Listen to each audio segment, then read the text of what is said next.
आज हम आप लोगों को महाभारत के अंदर पांडवों का स्वर्ग गमन के बारे में बताएंगे, साथ ही बताएंगे कि किस प्रकार से पांडवों ने स्वर्ग की तरफ गमन किया। तो दोस्तों वीडियो को पूरा जरूर देखें, साथ में हमारे चैनल को सब्सक्राइब करें। श्री कृष्णचंद्र से मिलने के लिए तथा भविष्य का कार्यक्रम निश्चित करने के लिए अर्जुन द्वारिकापुरी गए थे। जब उन्हें गए कई महीने व्यतीत हो गए, तब एक दिन धर्मराज युधिष्ठिर को विशेष चिंता हुई। वे भीमसेन से बोले, हे भीमसेन, द्वारिका का समाचार लेकर भाई अर्जुन अभी तक नहीं लौटे, और इधर काल की गति देखो, संपूर्ण भूतों में उत्पात होने लगे हैं, नित्य अपशकुन होते हैं, आकाश में उल्कापात होने लगे हैं और पृथ्वी में भूकंप आने लगे हैं। सूर्य का प्रकाश मध्यम सा हो गया है और चंद्रमा के इर्द गिर्द बारंबार मंडल बैठते हैं। आकाश के नक्षत्र एवं तारे परस्पर टकरा कर गिर रहे हैं। पृथ्वी पर बारंबार बिजली गिरती है। बड़े बड़े बवंडा उठकर अंधकार में भयंकर आंधी उत्पन्न करते हैं। सियारिन सूर्योदय के सम्मुख मुंह करके चिल्ला रही हैं। कुत्ते बिलाव बारंबार रोते हैं।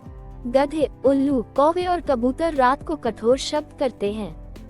बौएं निरंतर आंसू बहाती हैं। घृत में अग्नि प्रज्वलित करने की शक्ति नहीं रह गई है। सर्वत्र श्रीहीनता प्रतीत होती है। इन सब बातों को देखकर मेरा हृदय धड़क रहा है। न जाने ये अपशकुन किस विपत्ति की सूचना दे रहे हैं। क्या भगवान श्री कृष्णचंद्र इस लोक को छोड़कर चले गए या अन्य कोई दुखदायी घटना होने वाली है। उसी क्षण आतुर अवस्था में अर्जुन द्वारिका से वापस आए। उनके नेत्रों से अश्रु बह रहे थे। शरीर कांतिहीन था और गर्दन झुकी हुई थी। वे आते ही धर्मराज युधिष्ठिर के चरणों में गिर पड़े। तब युधिष्ठिर ने घबरा कर पूछा कि अर्जुन, द्वारिकापुरी में हमारे संबंधी और बंधु बांधव यादव लोग तो प्रसन्न है न? हमारे नाना शूरसेन तथा छोटे मामा वसुदेव तो कुशल से है न? हमारी मामी देवकी अपनी सातों बहनों तथा पुत्र पौत्रादि सहित प्रसन्न तो है न? राजा उग्रसेन और उनके छोटे भाई देवक तो कुशल से है न? प्रद्युम्न, अनिरुद्ध, साम, ऋषभ आदि तो प्रसन्न है न? हमारे स्वामी भगवान श्री कृष्णचंद्र, उद्धव आदि अपने सेवकों सहित कुशल से तो है न?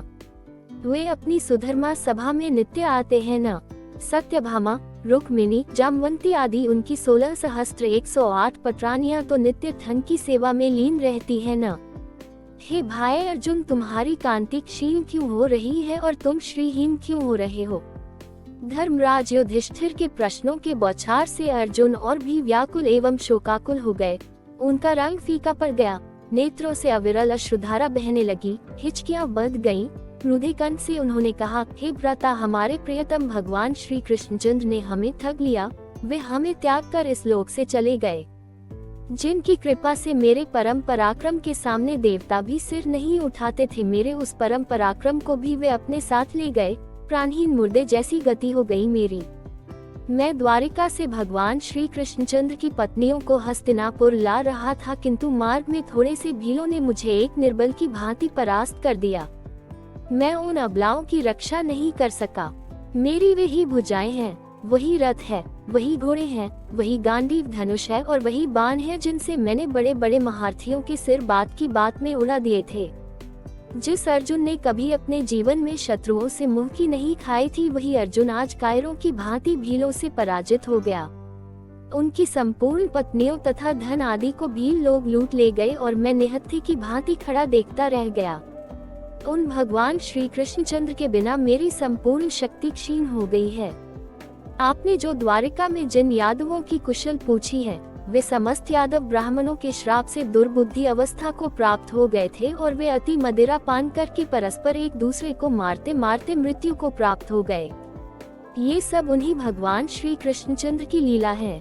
अर्जुन के मुख से भगवान श्री कृष्णचंद्र के स्वधाम गमन और संपूर्ण यदुवंशियों के नाश का समाचार सुनकर धर्मराज युधिष्ठिर ने तुरंत अपना कर्तव्य निश्चित कर लिया और अर्जुन से बोले, हे अर्जुन, भगवान श्री कृष्णचंद्र ने अपने इस लौकिक शरीर से इस पृथ्वी का भार उतार कर उसे इस प्रकार त्याग दिया, जिस प्रकार कोई कांटे से कांटा निकालने के पश्चात उन कोनों कांटों को त्याग देता है। अब घोर कलियुग भी आने वाला है, अतः अब शीघ्र ही हम लोगों को स्वर्गारोहण करना चाहिए। जब माता कुंती ने भगवान श्री कृष्णचंद्र के स्वधाम गमन का समाचार सुना तो उन्होंने भगवान श्री कृष्णचंद्र में अपना ध्यान लगाकर शरीर त्याग दिया।